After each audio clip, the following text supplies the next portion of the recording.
इस वीडियो में हम MCQ 56 और 57 दोनों को देखेंगे, क्योंकि दोनों एक ही इक्वेशन से लिए गए हैं। दोनों MCQ एक ही इक्वेशन से पूछे गए हैं और जो डेटा दिया है वो भी सेम है। बस अंतर यही है कि इसमें आपको प्राइस इलास्टिसिटी ऑफ डिमांड बताना है और 57 में आपको इनकम इलास्टिसिटी ऑफ डिमांड बताना है।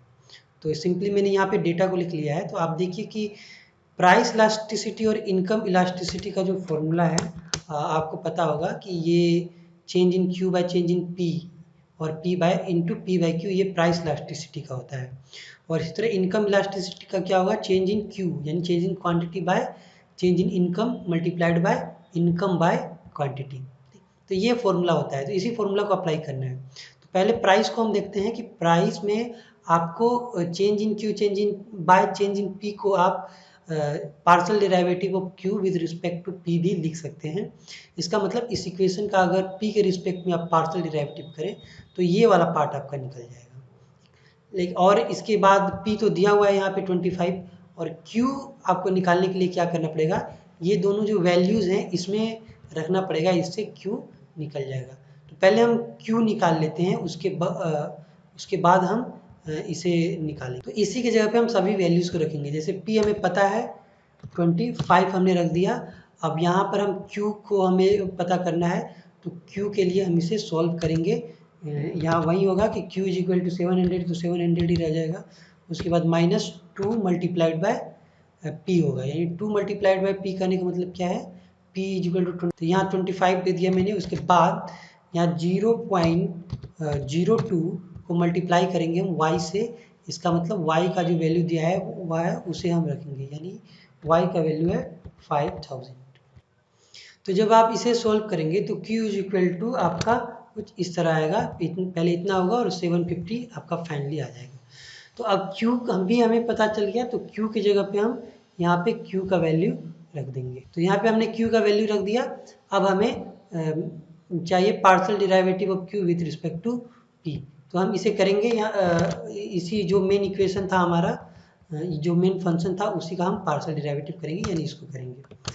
तो इस तरह सिम्बोलिकली हम इसको डिनोट करते हैं। और यहाँ देखिए ये 0 हो जाएगा क्योंकि कांस्टेंट है, और ये इसका डेरिवेटिव हो सकता है, इसका नहीं हो सकता है क्योंकि इसमें भी p नहीं है। तो सिंपली हमारा जो पार्शियल डेरिवेटिव होगा वो -2 होगा।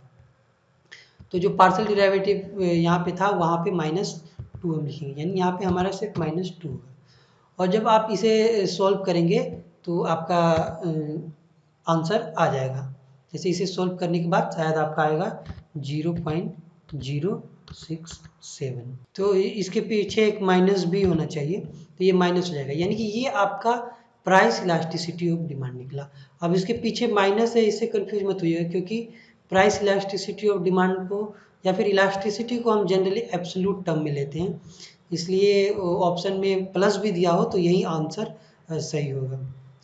अब आती है क्वेश्चन नंबर 57 की, MCQ नंबर 57। इसमें आपको इनकम इलास्टिसिटी ऑफ डिमांड निकालना है।